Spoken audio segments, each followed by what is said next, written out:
Bonjour,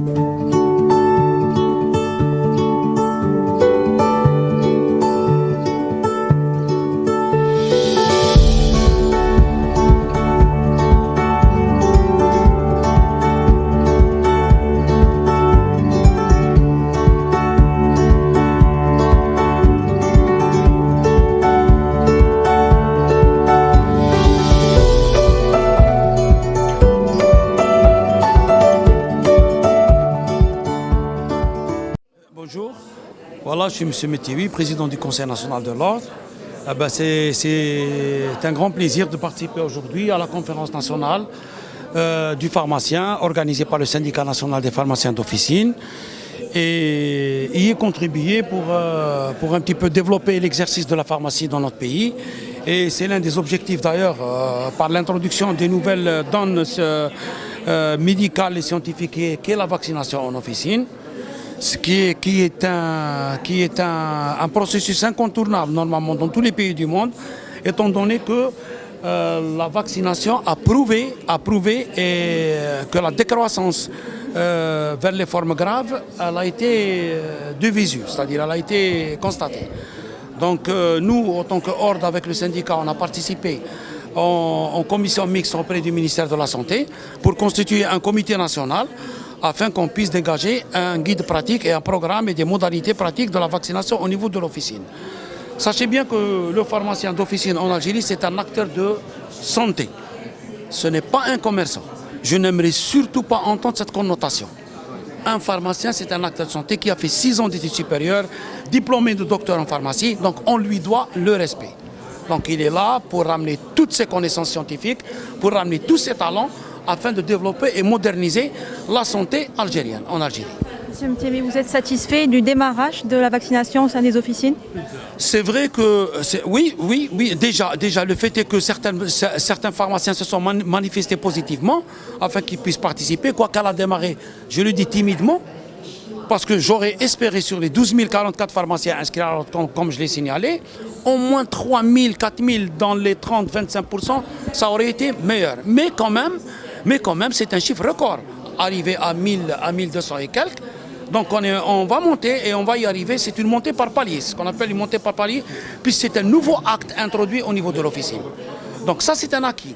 Déjà, aller à la vaccination anti-Covid pour participer à une campagne nationale de lutte contre une pandémie qui ravage le pays, ça déjà, c'est un acte qui est déjà acquis. Donc on souhaiterait, dans le futur, que le pharmacien participera dans d'autres actes médicaux, comme la vaccination antigrippale, pourquoi pas la vaccination antipneumococcique, et le pharmacien là, il deviendra un acteur incontournable, comme je l'ai dit. Il faudrait qu'il réfléchisse un peu éthiquement. Pourquoi?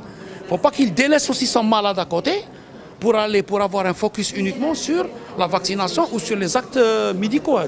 Moi, je préfère que le pharmacien jume les deux à la fois, et qu'il fasse un équilibre au cours de son exercice entre l'acte qu'il pratique, celui de la vaccination, et entre l'acte de la dispensation et l'accompagnement du malade aussi.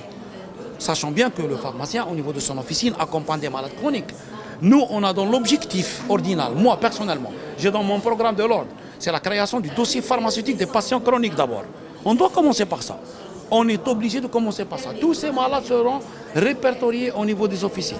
Ils seront suivis. Et c'est là que le rôle du pharmacien intervient pleinement et s'impliquera pleinement afin d'éviter des accidents de maladie, afin d'éviter des accidents de prise de médicaments, afin d'éviter pas mal de situations désagréables.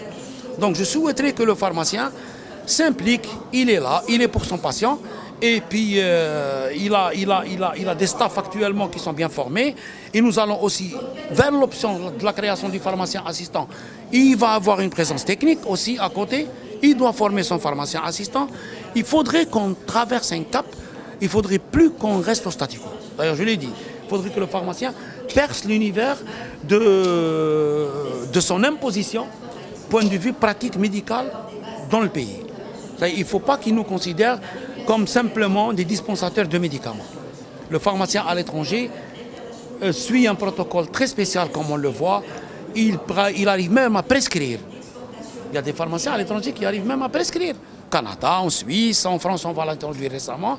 Il prescrit des médicaments qui sont remboursés par la sécurité sociale.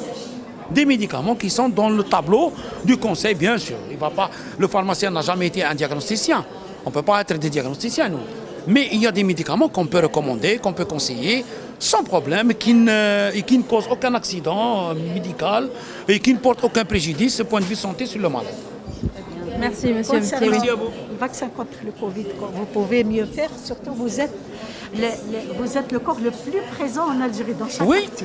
il faut écoutez madame, la vaccination anti-Covid, c'est un processus, on peut dire, médical important de première nécessité. Parce que pourquoi? On doit arriver entre 70 et 80% de vaccinés en Algérie. On doit atteindre l'immunité collective.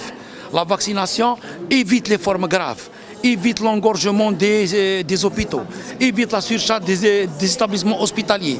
Donc on doit aller à 1%, on doit atteindre le pourcentage de 70 à 80% afin qu'on puisse avancer dans un État algérien qui a une santé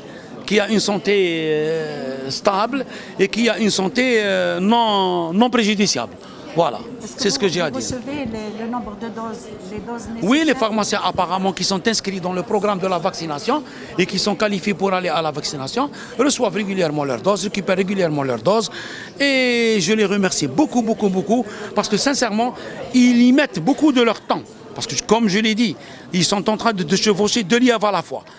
Et la dispensation des médicaments, et la gestion de leurs officines, et la pratique de l'acte médical à côté. Et gratuitement par-dessus tout. Donc je suis très fier de ma corporation.